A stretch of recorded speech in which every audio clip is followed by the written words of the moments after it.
Hi, this is your host, Dr. Shannon Tran. Welcome to Embracing Ease for High Achieving Professionals, How Being Your Authentic Self is Enough. I am super excited to welcome our guest expert today, Sandra Dee Robinson. She is literally like one of the most accomplished women I know. She's a television actress, she's a speaker, a trainer, she's a TV radio host. She is the founder of Charisma Online, and she helps entrepreneurs, companies, and really established experts and high-achieving professionals develop their authentic power behind their personal presence and communication skills. I love it because this is such a needed conversation. So welcome. I'm so excited to have you here. I'm so happy to be here. It's such a great fit. When you told me the name of the summit, I'm like, oh my gosh, yes, we need this so badly. Yes, ease. Let's talk about that. Okay, so I'm going to get us started with ease, but we have so many just important conversations to have. I'm actually so excited. So I'm going to just dive right in. Yes. So you clearly have working with companies, executives, entrepreneurs. In your experience, how can a successful, driven person embrace ease while still being highly productive? Like, can it be done? And if so, how does that get done?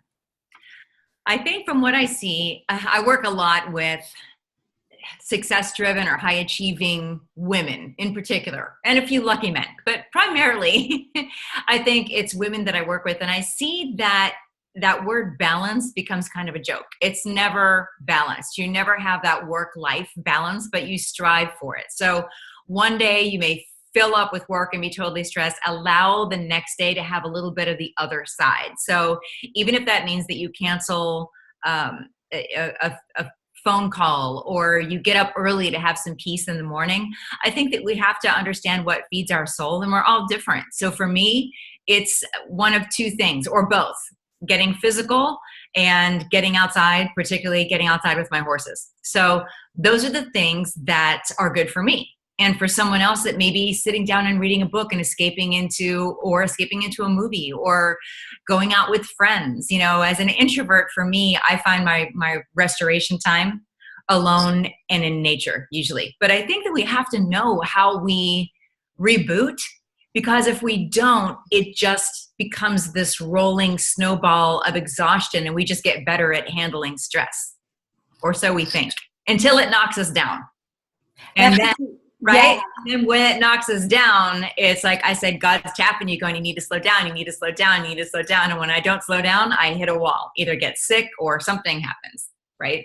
Mm-hmm. Well, I love that you shared. One is just knowing how you reboot, because even in my relationships, I find even my relationship with my husband, what makes him reboot is not what makes me reboot.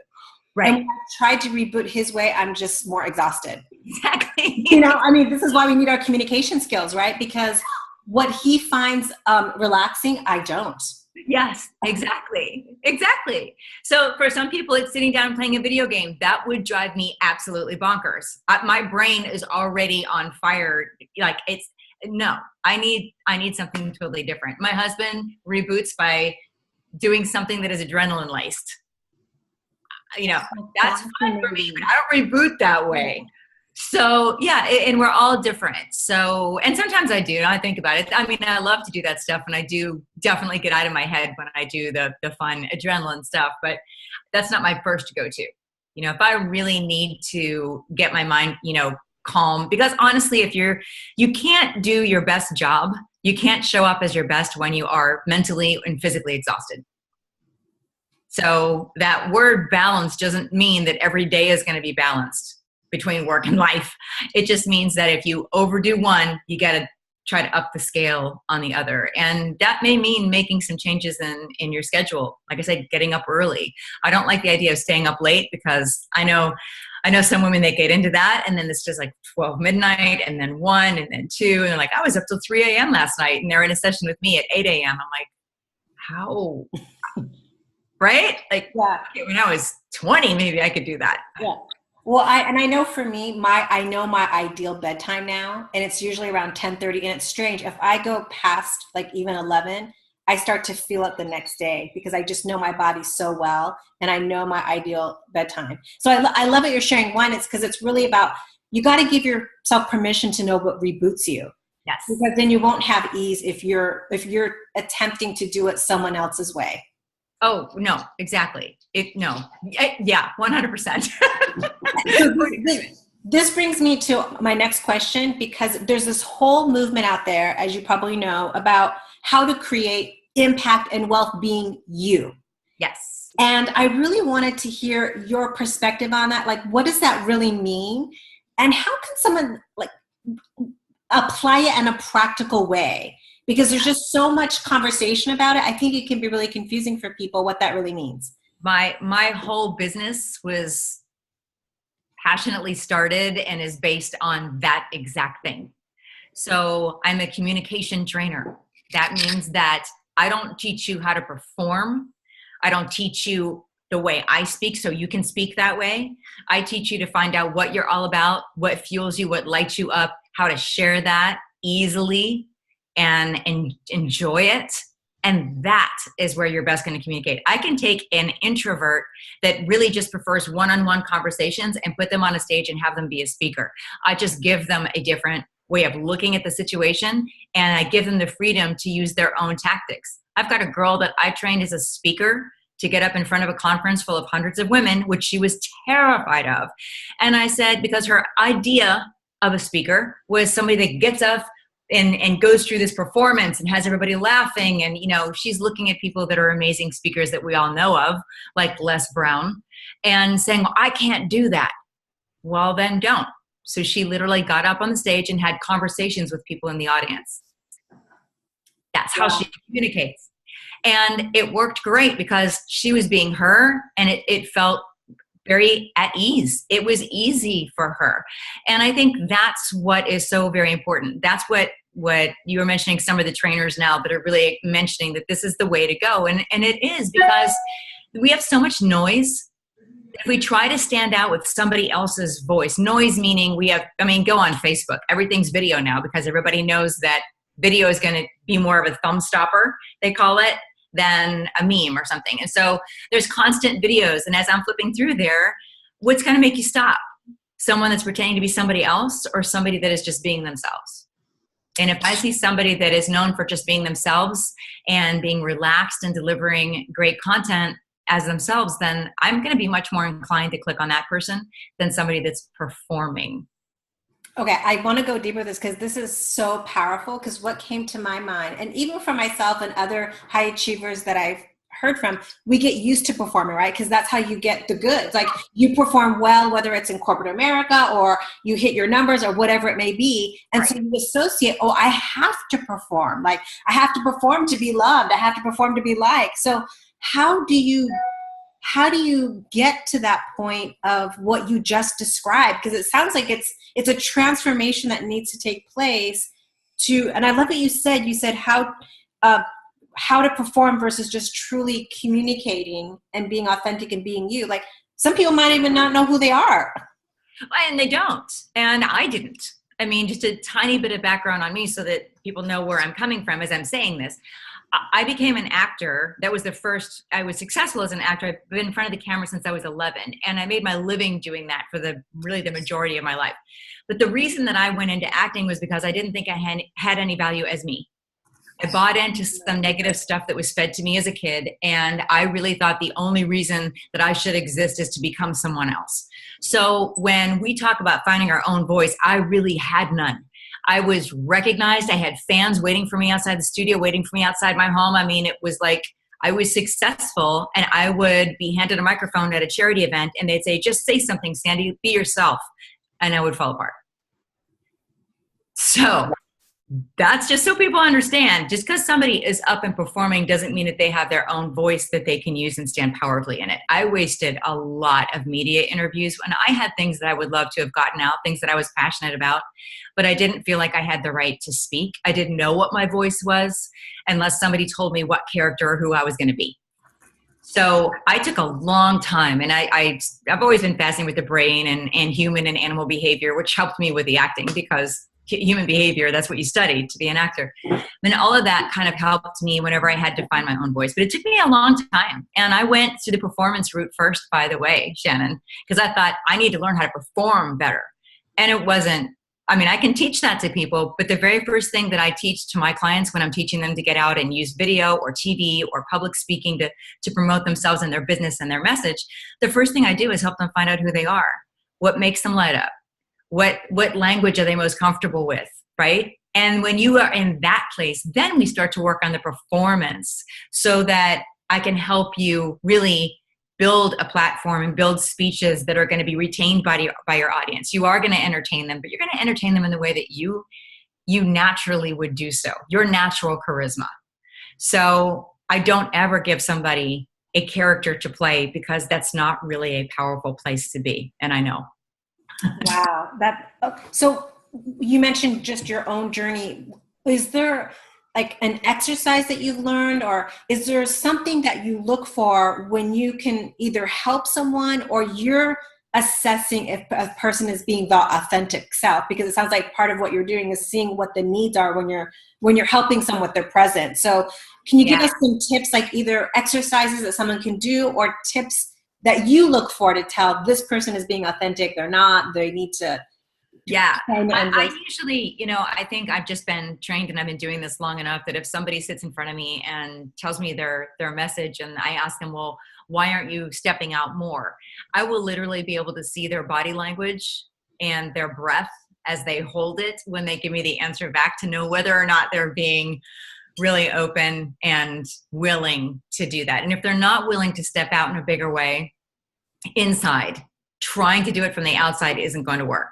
So that's when we go back into, okay, what are you, there's 4 questions that I ask people and I can go through them really fast. We won't spend too much time on them. I'd love to, but let's just talk about this real quick. To get to know who somebody is, I ask them, what are your values? Now, this is something that some people shrug their shoulders and go, oh yeah, I know that. But have you written them down? Have you written down values that are really, think about your non-negotiables? The people that are in your life, the way you handle your business, what are the things that you will not, if somebody does not match that value, they're not going to be part of your team. They're not going to be in your life. What are those things? Because we want to see that when you stand up and start to deliver who you are. If faith is one of them, great. Put it out there. Don't worry about the people that may be offended by it because 10% of the people you meet in your life are not going to like you no matter what you do. So that leaves you 90% of the people that you can start friends with and like have a good time.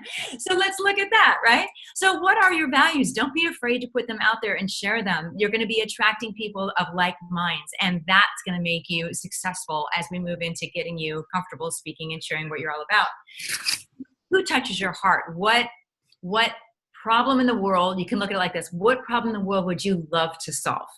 It doesn't mean that you're going to solve this all by yourself, but if your business is directly related to that, great. If your business creates a revenue or a resource for you to be able to somehow bring attention or fix a small piece of that problem, don't be afraid to share that. That's why we love, especially millennials, love the idea of working for a company or buying from a company that has a give back, that has a conscience, that does something that is good in the world. So it's perfectly fine to be able to filter that into how you talk and what you do. So this is all who you actually are. And the third thing is, what is unique about you? I call it your upstream stroke. So when everybody is going in one direction, you're fighting out the other direction. Like, what is different and weird about you? Are you the only funny person that shows up in your boardroom? Great. Then let's play on that, right? If you have a quirky sense of humor, if you are outdoorsy and everybody else in your field doesn't show that, then show that. I mean, do something that is uniquely you in your messaging and in your marketing, because that's going to make you happy when you look at it. And the happier you are, the more magnetic you're going to be. And that is also, that's part of that ease, right? If you're sharing who you authentically are. And then the final thing is what we were talking about before is, how do you best communicate? So not everybody is comfortable getting up in front of people and being the center of attention.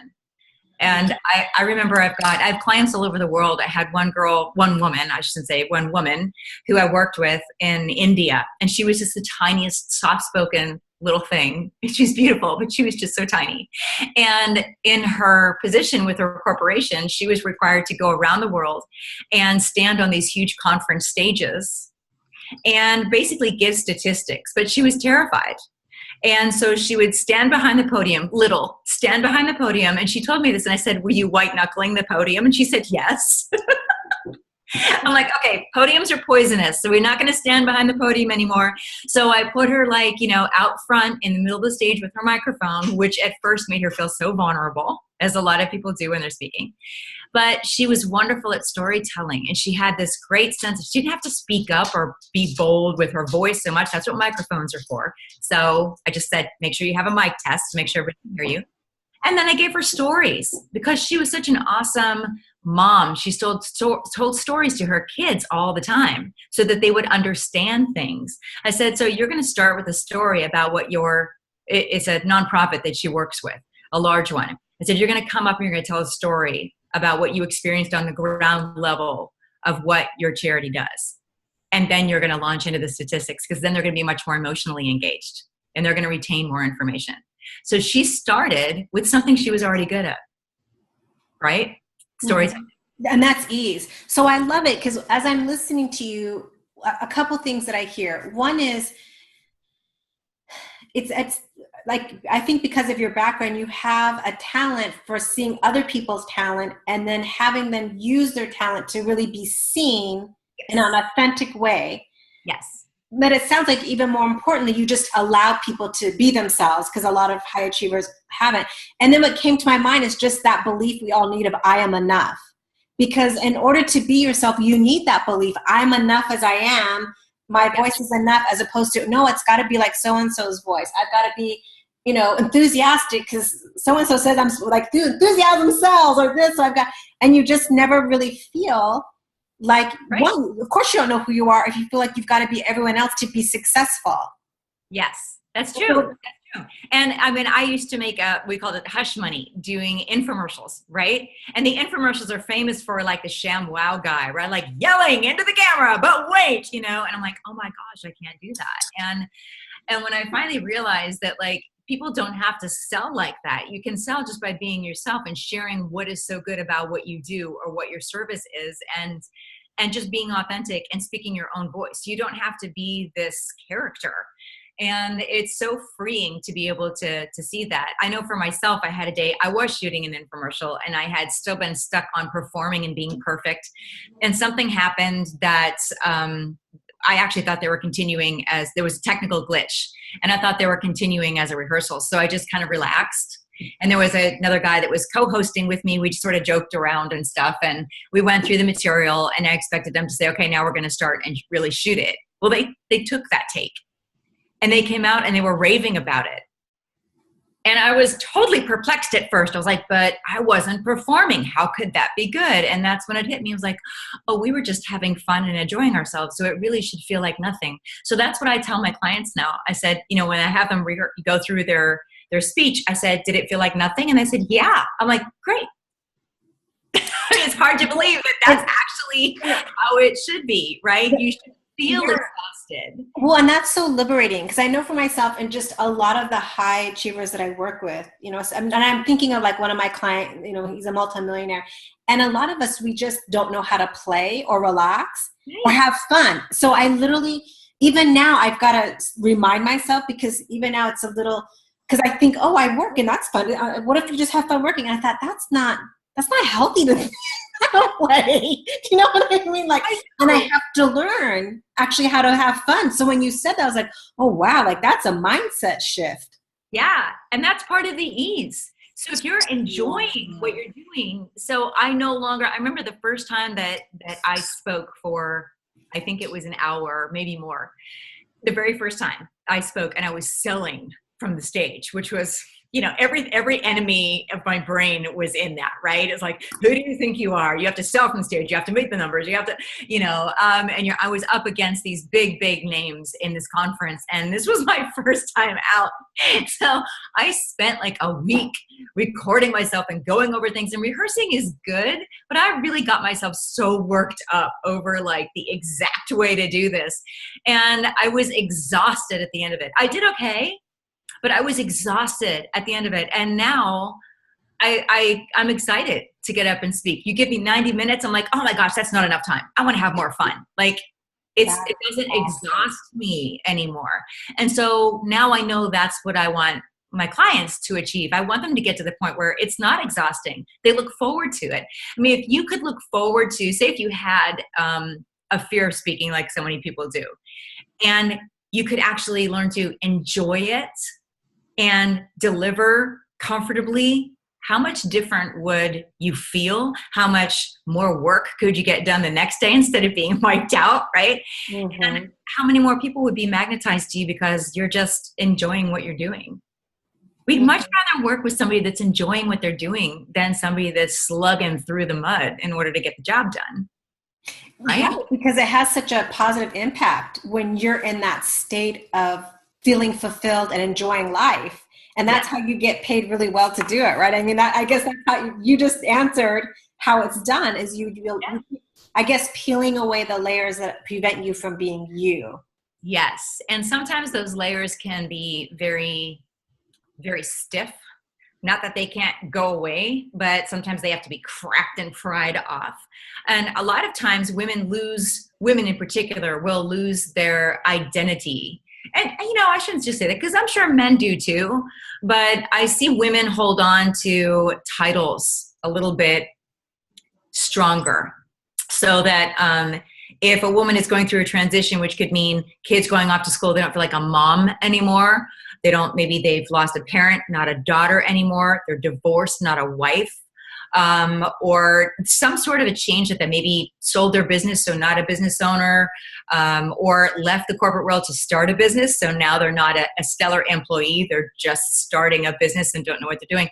So the foundation kind of falls away from the identity that they have. And so they start trying to grasp hold of who they are. And in that case, that's when we go back to what are your values, right? What's different about you? And I have an exercise that I even threw into my book that helps people find a theme in their life. It's kind of fun. It's a trip down memory lane, but going back through your life and looking at all the way back to when you were a kid, what are the things that lit you up? What are the actions that you took in order to make those things happen? And chances are you're going to see something in there.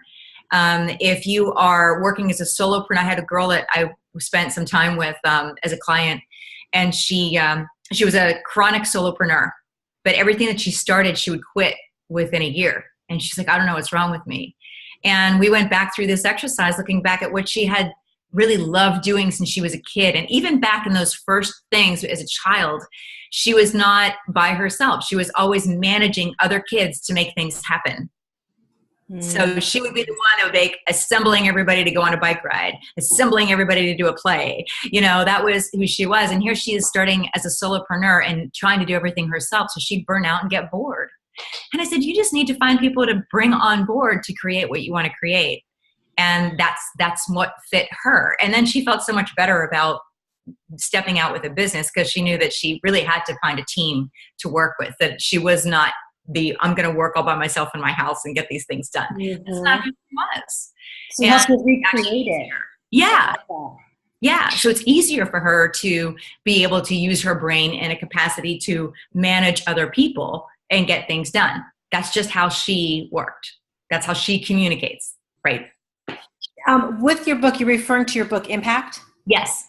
Yeah. Mm-hmm. Yeah. Can you tell people where to get that? Because I can see some people wanting to go through these exercises because I know that they take time. For example, even that first question, what are your values?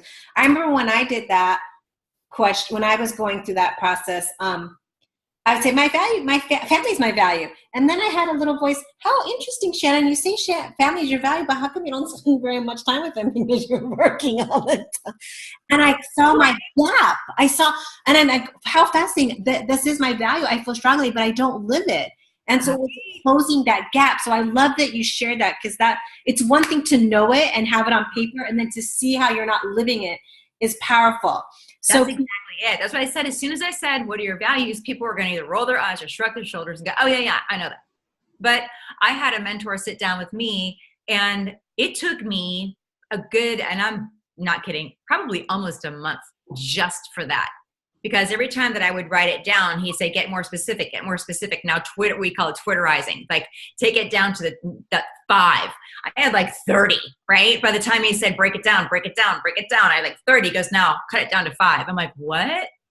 But those 5 things are my values that I want in my business, in my conversations with people, even in my friends. You know, if somebody doesn't share one of those values with me, I'm not going to bring them on board in my personal life or my work life. I won't dislike them or talk badly of them, but they're just not going to be in my inner circle, because I'm building a life that I want to feel like I'm abundant and that makes a difference. And they have to fit my values. And I love that you do that, because again, just even when talking with you, I just can see, it's because she knows she matters. Like that's all the awareness that comes to my mind when I hear, because she knows she matters. And that's, when you do that, it's embracing ease. So I love it. It's true, but I also have to acknowledge that there are times that we will have bad days. Yeah. And you feel like I don't matter. Oh, totally. I mean, we have to acknowledge that happens. And there's ebb and flow, even with happiness. Like it doesn't stay, there's ebb and flow. But I love that. I said to you when we started that I met with a mentor, and now I'm going through a bit of a rebranding, which everybody in business does. You're going to do this, right? But it was one of those blows. Like I said, a mentor or a good coach will sometimes put you through the ringer. Yeah. I went through the ringer, and when you go through the ringer, there is a part of you that goes, I'm not worth anything, until you come out the other side. So you come out the other side, and, I have to look back at my accomplishments. And he actually made me write all those things down before he put me through the ringer, so that when I came out the other side, it's okay, go back, look at your strengths, look at your, remind yourself. So you are going to have those bad days, and it's a good idea to write down a list of your accomplishments and a list of your strengths. And, right next to your values and knowing how you communicate. And then make sure that you have cheerleaders in your life, because those are the people that you can call on a crappy day, because we're all going to have a day or two that's going to beat us down. You want to be able to call somebody and have them tell you all those great things about you. So a cheerleader or two is really important to be able to have in your life. Because those temporary feelings of, oh my gosh, I don't matter, why am I doing this? That's part. I mean, if you're stepping out in a big way, you're going to have those days that people will look at you. And if you're stepping out in social media, I posted something environmental, and it started a chaos. Like one person decided to come in, be a troll, and say, here's proof that that's not true. And, started this whole mudslinging thing in all the comments. And I was like, there's that moment of, do I matter? Am I doing something that's actually making a difference? And then I just have to stop and go, yeah, I am. This is going to happen. I love that you shared that, because we do have to reinvent ourselves at different times in our life. And we're fluid. So one moment we may feel anchored in it, and then something will challenge us. Right. So totally. I could go on and on, because I love our conversation. And then you've got so much value, and you have just really practical stuff. You asked about the book. I'm so sorry. I didn't mean to. So I was going to ask you about, where can they find your book, and then where can they just find you? Yeah, they can find the book on Amazon. My name is Sandra Dee Robinson, or Impact, and I'm working on the second one. It's so funny. This book is not a big book, but it's packed full of exercises, like you said. So beginner mistake, beginner author mistake. There's a lot in this little book. So it's not a pick up and read front to back. It is a find what is going to work for you that day and do the exercise that day. And they can go to sandradeerobinson.com, and basically everything you can find is there. I'm on social media, Facebook, LinkedIn, especially Facebook, Instagram. So you can find me, and I'm very open to having a conversation. So yeah. And I love that about you. And it's been such a delight to have this conversation with you today. Thank you so much, Sandra, for joining us on Embracing Ease. I love all the great nuggets that you shared. I love what you're doing. I love what you're doing. So thank you.